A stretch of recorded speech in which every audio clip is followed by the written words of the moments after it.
Welcome to Emmy kitchen hub official. ఈరోజు మనం శనగపిండితో బజ్జీలు చేసుకుందాం. శనగపిండిని యాడ్ చేసుకొని పసుపు, ఉప్పు, వాము, కారం కూడా యాడ్ చేసుకొని వీటన్నిటిని బాగా మిక్స్ చేసుకోవాలి. ఇప్పుడు వాటర్ యాడ్ చేసుకుంటూ పిండిని కలుపుకోవాలి. ఈ పిండి కొంచెం థిక్గా కలుపుకున్నామంటే బజ్జీ పర్ఫెక్ట్గా వస్తుంది. ఇప్పుడు మిర్చి బజ్జీ కోసం మిర్చి బజ్జీ తీసుకోవాలి.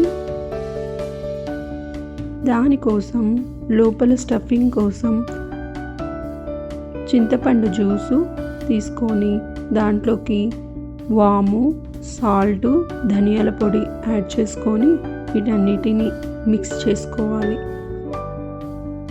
ఇలా మిక్స్ చేసుకున్న వాటిని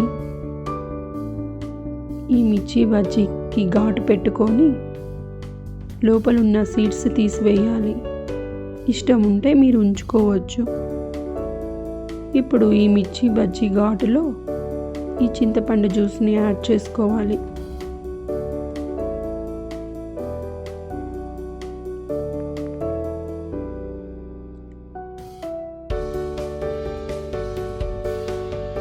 అన్ని మిర్చి బజ్జీకి ఇలా చింతపండు జ్యూస్ పట్టించుకున్న తర్వాత పక్కకు తీసి పెట్టుకోవాలి. ఇప్పుడు ఆయిల్ని హీట్ చేసుకొని మిర్చి బజ్జీని శనగపిండిలో డిప్ చేసుకొని ఇలా ఆయిల్లో ఫ్రై చేసుకోవాలి.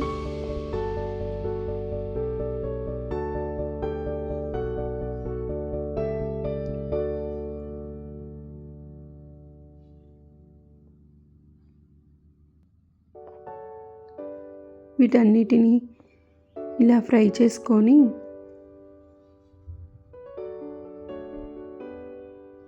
గోల్డెన్ కలర్లోకి వచ్చినాక వీటిని తీసివేసుకోవాలి. Thank you for watching.